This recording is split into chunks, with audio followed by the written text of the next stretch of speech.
Hello and a very good afternoon to all my dear students. Dear student, today I will teach you about a new topic related to the concept of history of economic thoughts, that is the concept of mercantilism.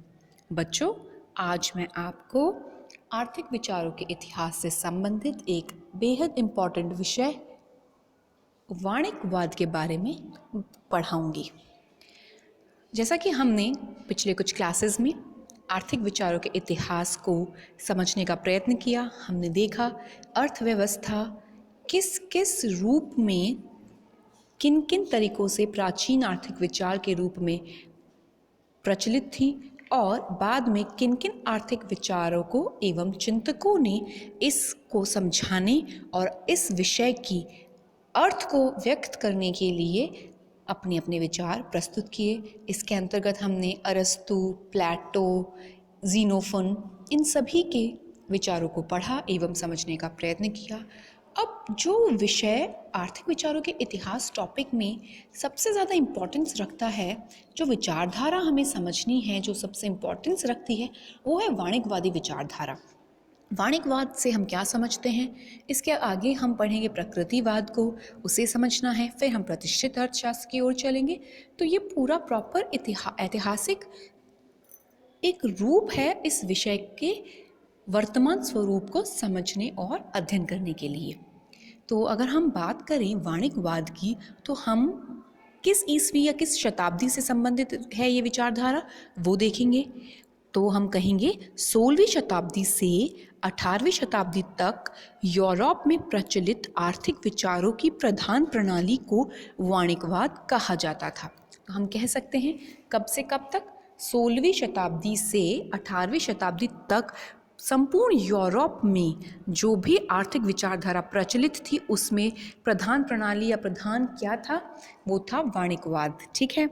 फिर ये विचार किसी एक व्यक्ति के नहीं होकर अनेक देशों के अनेक व्यक्तियों के थे। इस विचारधारा को कई नामों से जाना जाता था।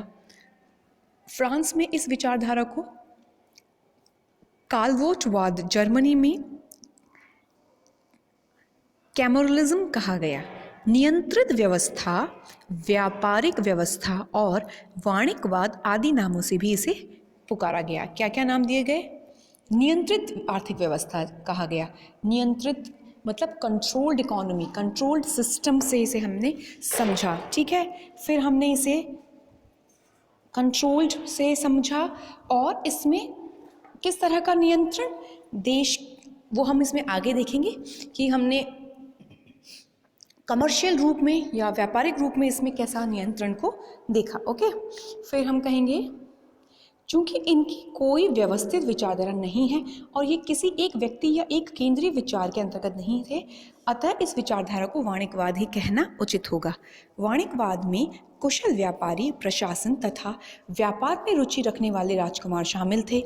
वाणिज्यवादी राष्ट्रीय आर्थिक प्रभुत्व प्राप्त करने वाले व्यापार एवं वाणिज्य को महत्व देते थे, जिससे बहुमूल्य धातुओं को एकत्रित किया जा सके।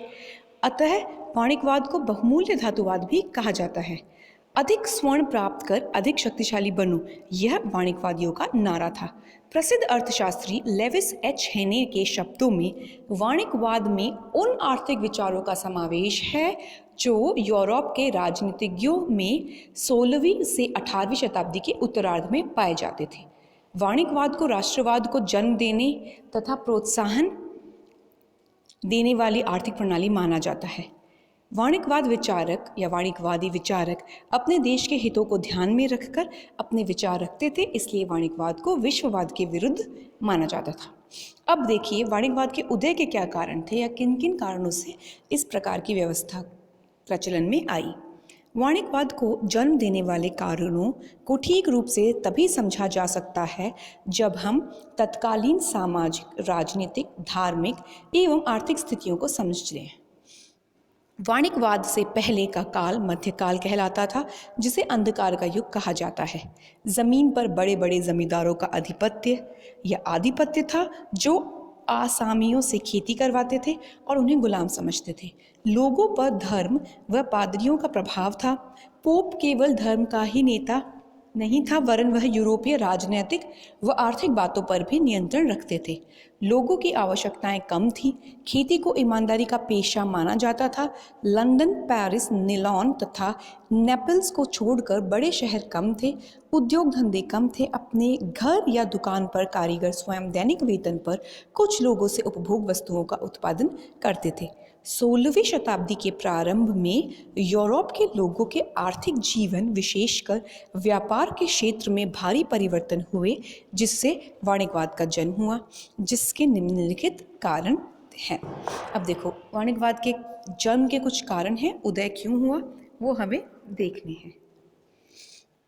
पुनर्जागरण का काल 15वीं से 16वीं शताब्दी में यूरोप में कला, विज्ञान, साहित्य तथा दर्शन के विकास के रूप में एक नई क्रांति का उदय हुआ। इस युग में Leonardo da Vinci, Newton, Kepler, Galileo, Copernicus, Shakespeare जैसी प्रतिभाएं पैदा हुई, जिन्होंने दूरबीन, घड़ी, छापेखाने, कुतुबनुमा जैसे यंत्रों का आविष्कार किया। आर्थिक क्षेत्र भी इन परिवर्तनों से अछूता नहीं रहा और आर्थिक क्षेत्र में पुनर्जागरण वाणिज्यवाद के रूप में उत्पन्न हुआ। ठीक है, तो जो पुनर्जागरण का काल इतिहास में था, उसी काल ने आर्थिक परिप्रेक्ष्य को भी प्रभावित किया। जनसंख्या की वृद्धि का काल 16वीं ईस्वी में पश्चिमी यूरोप की जनसंख्या 6.5 करोड़ के लगभग थी, परंतु क्रमशः इसमें वृद्धि हुई, जिसके परिणाम स्वरूप एक तरफ अधिक मात्रा में श्रम की पूर्ति बढ़ने से मजदूरी सस्ती हुई तथा दूसरी तरफ उपभोग वस्तुओं की मांग बढ़ने से पूंजी की सीमांत उत्पादकता ऊंची रहती थी, जिससे निवेशक अधिक निवेश करने को लालायित रहते थे। उस समय जनसंख्या बढ़ने से उद्योग व व्यापार का विकास हुआ तथा व्यापारी वर्ग को शक्ति में वृद्धि हुई।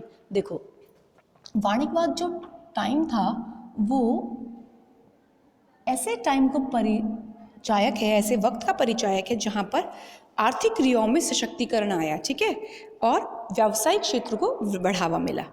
धार्मिक सुधार भी हुए। थर्ड पॉइंट हम देखते हैं, कैथोलिक चर्च की विचारधारा के विरुद्ध में या विरोध में प्रोटेस्टेंट चर्च का उदय होने से गिरजों तथा पोप का महत्व घटने लगा। यहाँ कैथोलिक चर्च आवश्यकताओं को कम करने, संयम रखने तथा ईमानदारी से जीवन व्यतीत करने की सीख देते थे।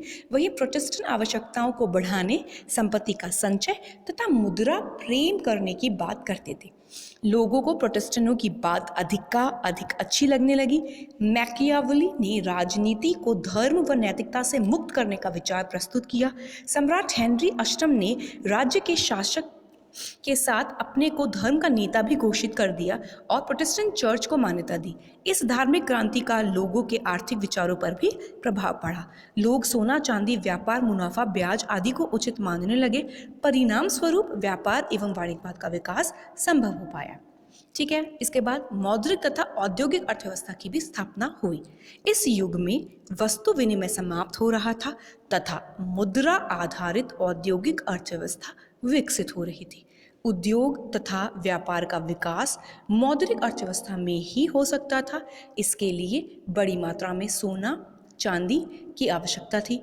इस समस्या पर वाणिज्यवादियों ने विचार किया। महारानी एलिजाबेथ प्रथम के युग में भी ग्रेशम का यह नियम प्रचलित हुआ कि खराब सिक्के अच्छे सिक्कों को प्रचलन से बाहर कर देते हैं। महारानी ने अपने सिक्कों में सुधार करके व्यापार व उद्योगों के विकास को बढ़ाने में सहायता की। देखो, राजनीतिक कारण भी हुए कुछ। उस युग में धार्मिक एवं बौद्धिक क्रांति के साथ साथ राजनीतिक क्रांति भी देखने को मिलती है। इंग्लैंड में सम्राट हेनरी सप्तम तथा फ्रांस में सम्राट लुई 11वें ने यूरोप में शक्तिशाली राष्ट्रीय राज्यों का निर्माण किया था।